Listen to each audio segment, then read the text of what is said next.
ロストテクノロジー。過去に存在したが何らかの理由により後世に伝えられず、現代では再現不可能となってしまった技術を指す言葉です。その概念は多くの作品にも登場し、人々を引きつけています。しかしロストテクノロジーはフィクションの中の話ではなく、実際に存在しています。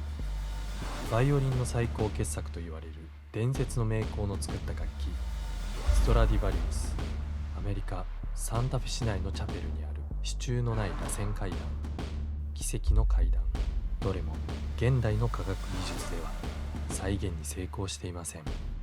そしてある日本刀も、その姿は再現不可能と考えられてきました。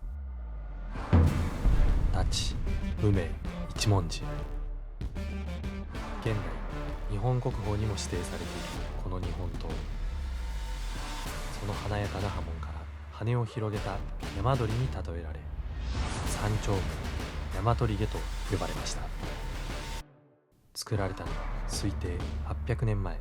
作刀技法はもちろん、作者すらも不明。大和リゲは美しくも謎に満ちた、見る者を魅了する日本刀として数々の有名武将に引き継がれ、今では岡山県瀬戸内市の備前長船刀剣博物館に所蔵されています。時代を超えて人の心を動かし続けている存在です。このロストテクノロジー化していた大和リゲの再現に成功した人物がいます。現代刀匠の大野義満氏です。今回はそんな大野氏と共に、日本刀研究家のポール・マーティン氏をお招きし、日本刀の世界の深部に迫りました。その映画の中でこれ正しくないと思うときってありますか？ほとんどほとんどそうそう。ラストサムライに出てきた刀鍛冶がいますね。あれ私の師匠です。そうなんです。ちょっとエクスカリバーみたいな感じで、そういう本当の歴史と神話がね、別々にならない感じですね。今作るときに美術製品としてだけじゃなくて武器としても考えるんですか？考えます。はい。いざという時使う可能性があります。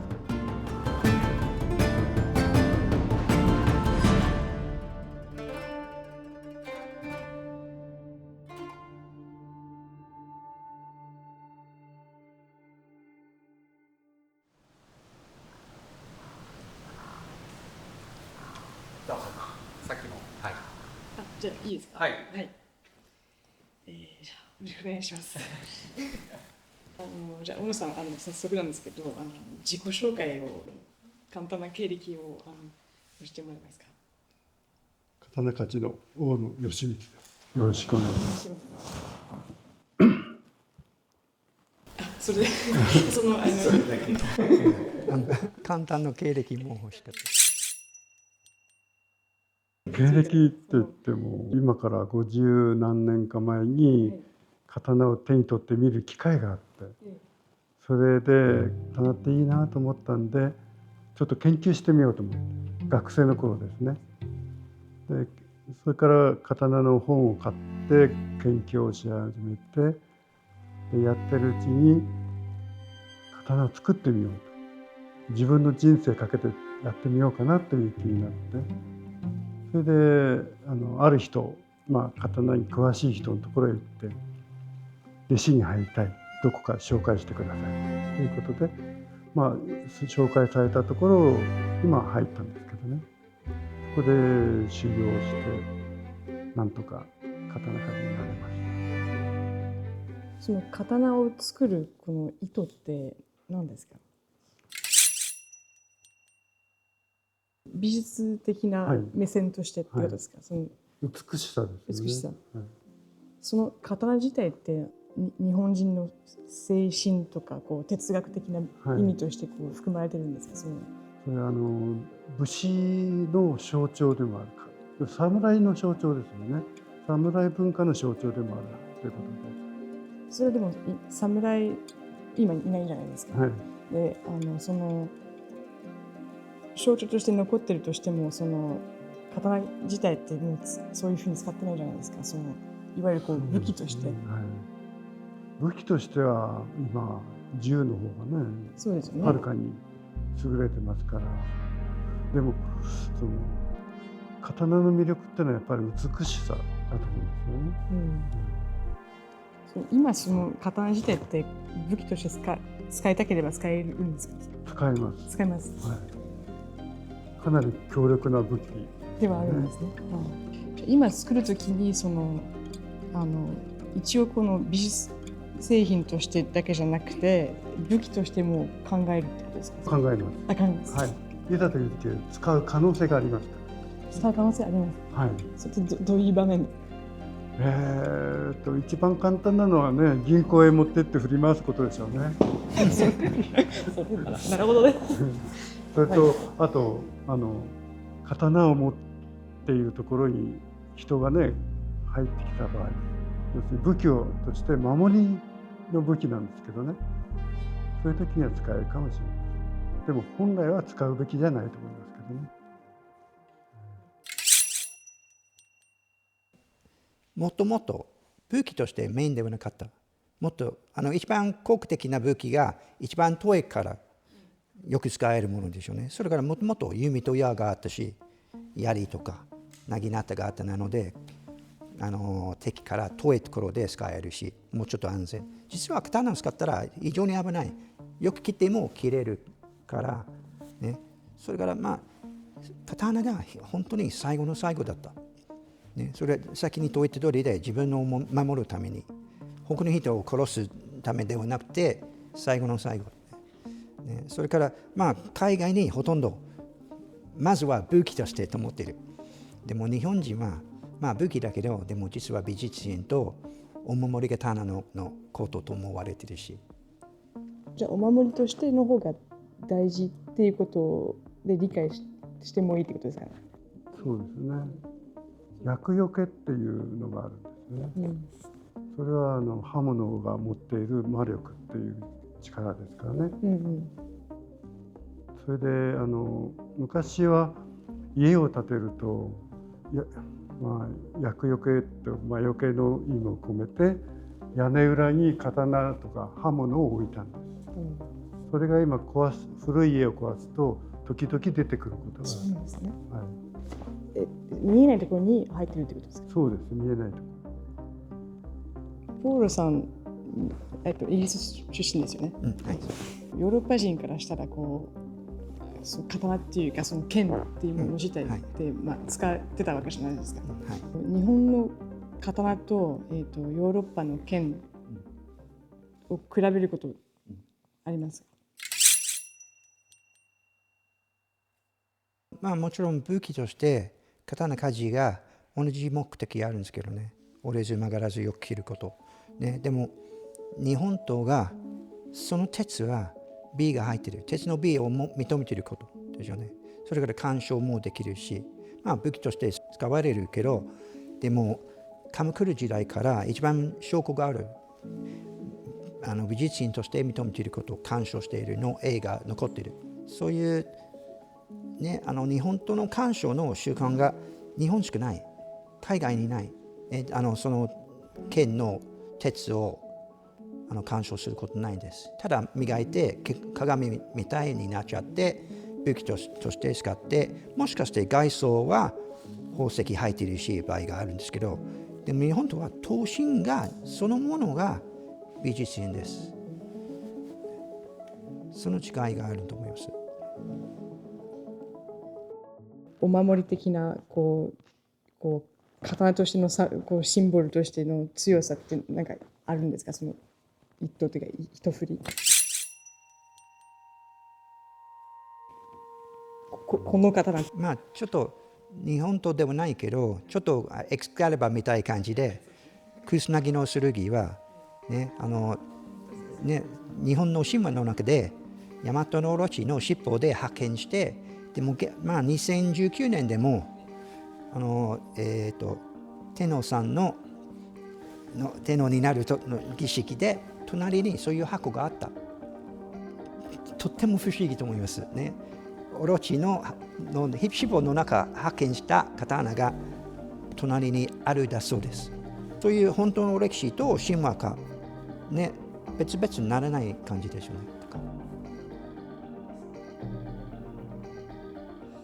その映画の中で侍映画とかそういう刀を使う時の場面でこれ正しくないと思う時って結構あります？それともなんかほとんど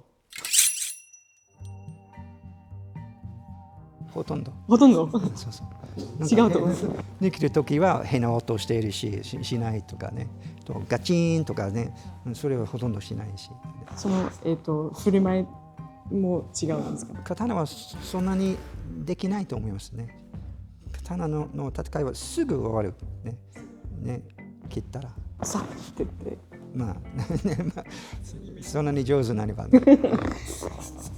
それ難しいんですか？ね。最近そういう映画って見ました？見てないですけど、ラストサムライに出てきた刀鍛冶がいますよね。あれ私の師匠です。あ、そうなんです。はい、もう亡くなりましたけど。そうなんです。はい。国枝さんね。あれはよくできてましたね。本物の刀鍛冶を使ってますから、ね。すごいね。それはすごいです。すごい。もう師匠だったんですね。じゃあ話にちょっと戻るんですけ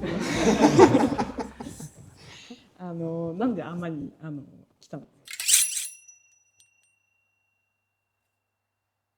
今回はなんで尼町に？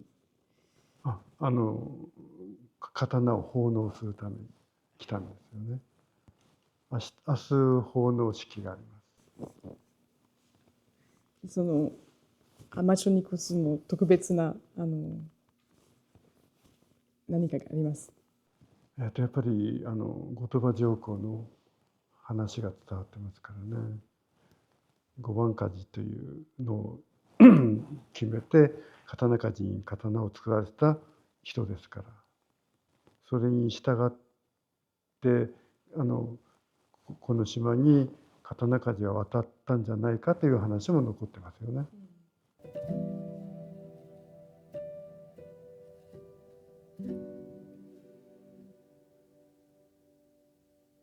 日本独特の芸術品として最高峰の存在といえる日本刀。その歴史を語るとき、後鳥羽上皇の存在は欠かせない。後鳥羽上皇は今から約800年前の天皇、全国の優れた刀匠を御所に招き作刀をさせた。この制度を五番鍛冶と呼ぶ。さらには上皇自らも作刀をしたとも伝わり、日本の刀剣文化に大きな影響を与えたと考えられている。この後鳥羽上皇と刀剣の伝承が日本の離島尼町でよみがえろうとしている。新五番鍛冶と銘打つプロジェクトである。後鳥羽上皇が隠岐に移られて800年を迎えたのを機に、現代の最高峰の刀匠の作品を後鳥羽上皇を祀る隠岐神社に奉納するプロジェクト。一振り目を担ったのが月山貞俊氏。それに続き二振り目を担ったのが大野義満氏であった。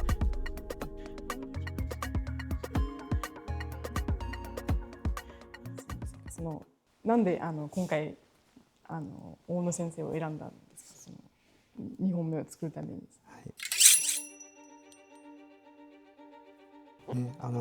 現在の中の大野さんは一流の刀鍛冶ですね。世界中大野先生がとても有名だからね、大和利芸の国宝指定の刀が写し物上手に作られた。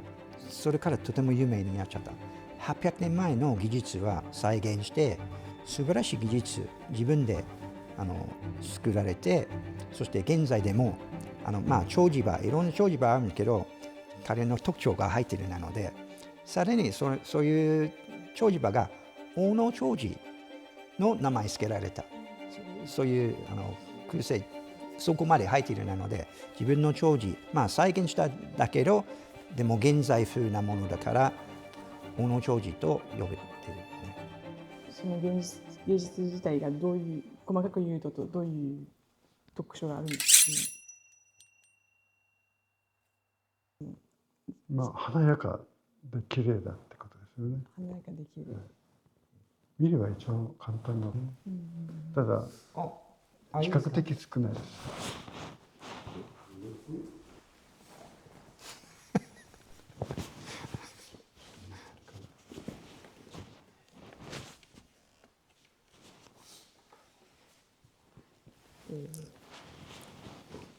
こういう刃文です。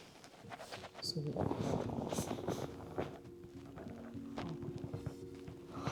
ごいですね。これ結構重いんですか？もっとね、いいですか？ここも、はい。重いんですね。すごい。触らないようにしてくだ結構綺麗ですね。さい。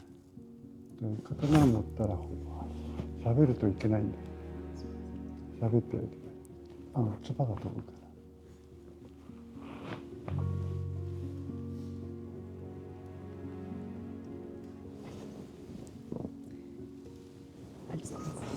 そして今油塗ってるか塗れてる、見えにくいんですけどね、中にこういろいろな形の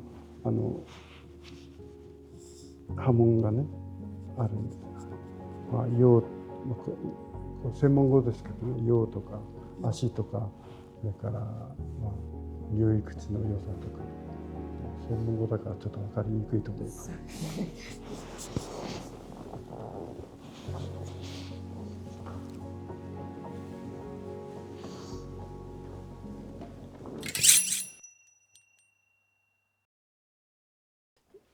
僕が海外に刀のことは勉強始まるところで最初の聞いたの話は後鳥羽上皇と五番鍛冶だった。国内でも一緒と思いますけどね。それから珍しい世界で天皇さんとか王様が実際刀作って非常に珍しいなのですごく話と思いますね。みんなの想像をよく捕まえるかなと思ってるし。刀鍛冶の場合は技術を伝えなきゃいけないっていう仕事もあるんですよね。だからそれをその世間の人たちが受け入れてくれるかどうかですよね。あと受け入れてくれて、理解してくれて、そういうふうにして後押ししてくれることが刀鍛冶にとっては最高なんですけどね。海外にたくさん日本のファンがいるなので、刀とか侍とっても、ね、でもなんか好きだけど、でも入り口が本当に少ないなので、なんかうまくに入り口作ったら絶対成功になると思いますけど。しやすいことですか？そのもっとこう作るように。そうそう。外国人にはアクセスしやすいように支えるように応援してくれるように。すごくいい入り口作ったら、成功になると思います。外国人にとっててか日本人からしたら外国人が刀を作ること自体ってなんか許されるっていうふうに大丈夫だと思う。大丈夫ですか？なんですか、そこ制限というか自分たちの文化として守るっていうこととかないんですか？ないですね。広げたいから、世界に広げたいですよね。だから外国の人が入ってくるのもいいと思う。どんどん入ってきてほしい。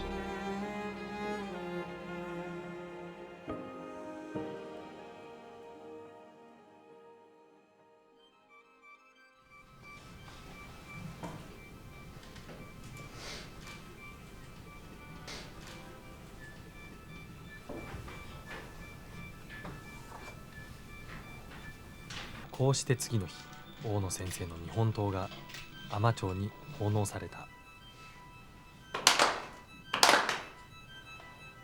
くしくも海士町役場の庁舎が55年ぶりに建て替えられ、竣工式の行われる日となった。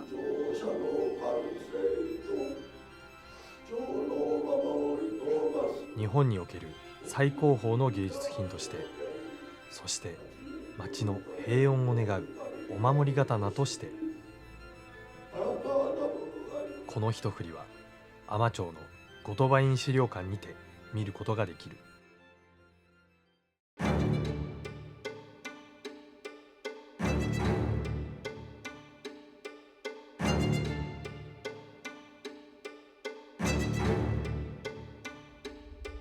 しかし新5番家事プロジェクトはまだスタートしたばかり。世界最高の現代刀匠の作品が集結する日を後鳥羽上皇は待ち続けている。